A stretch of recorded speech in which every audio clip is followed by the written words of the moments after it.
Today on the audio journey, we'll take this. Hello, this is Mark Denham with a sample voiceover. To this. Hello, this is Mark Denham with a sample voiceover.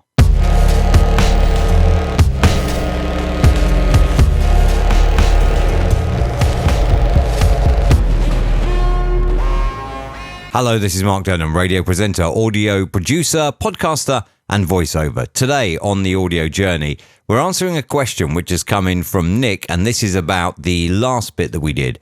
In the last bit, I showed you the batch process option, and in order to be able to batch process anything, you have to have a favorite. So you go into batch process, and you can set up any of the favorites here, and that will be affecting then any files that you drag down into this window. So you can then process many files with the same processing. Let's say that you've recorded a whole load of chapters of an audiobook, for example, and you may wish to process them all the same.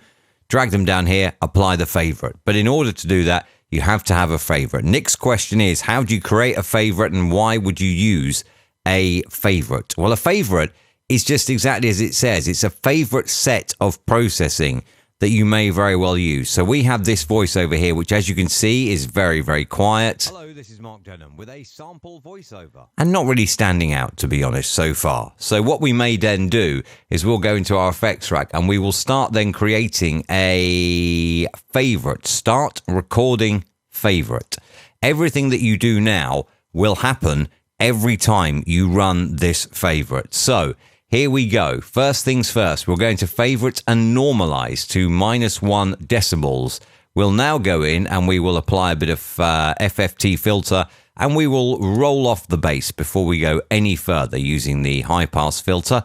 That's fine in slot 1. Again, we will now go in and we will apply the parametric equalizer. And you can set this up, obviously. I already have a preset here. Just want to take off that. So that's already done. And now perhaps we may wish to add in there, let's say, just a little bit of single band compression. And you can see we'll set that at -20, ratio of 1.5 to 1. We don't want anything too much. And there you go. With that done, we will just add here. There's no need for it in this case, but we'll add a hard limiter. Set that as default, -0.1, no input boost, look ahead time, and release time. Okay, that's all done. We apply that now to this voiceover. And there it is.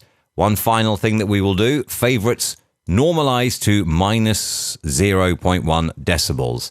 That's it. That's your favorite created. Now we stop recording the favorite and we will call that MD sample.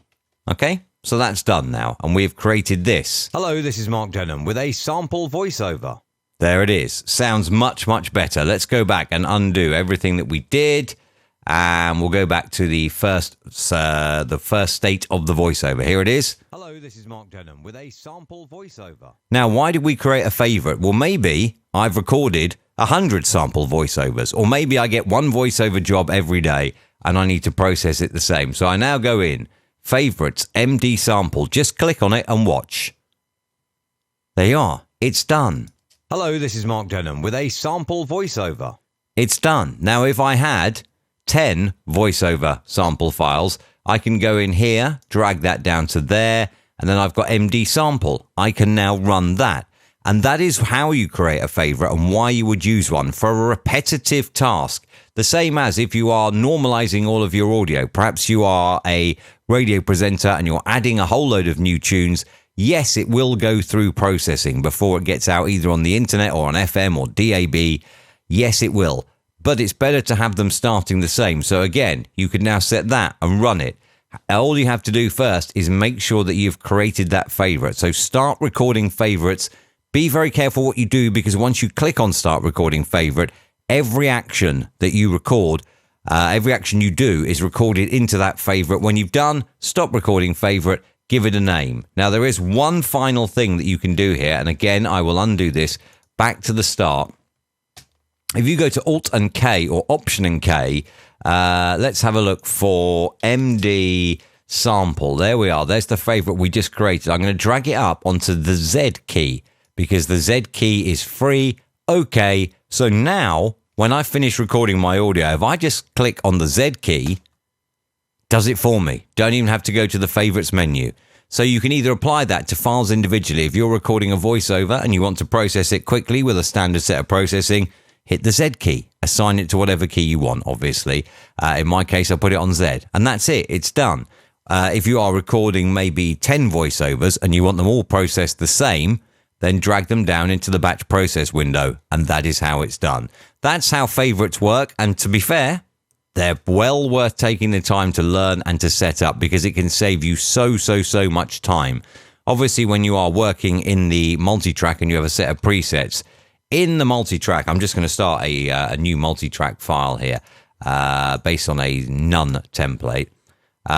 You could go in here and you could set up all of your effects in this rack here, okay? So let me go back here to this one. These are all set in here, and then any voice that you drag onto there on track 1 now will be processed with that. You can save that as a template and that's fine, but if you are recording a voiceover, an audiobook or a podcast or anything, and you have a standard set of processing, go through, set it up as a favorite, and you can either access it from favorites up here, or you can now see MD sample does have the Z against it because it is that key. There you go. Hope that's been helpful, and I hope that has answered your question. Thank you very much for your question. If you do have any questions on anything on the audio journey, you can either get them answered at markdenham.com. The whole series of the audio journey is on my website. If you go to contact, you can send your email with your question. Alternatively, if you're watching this on YouTube, you can stick it in the comments below as well. And if you are watching this on YouTube, I would be really grateful if you would subscribe as well. Hopefully this one has helped you. Have fun with favorites. They are a great time saver. As always, keep yourself safe. Go make some amazing audio.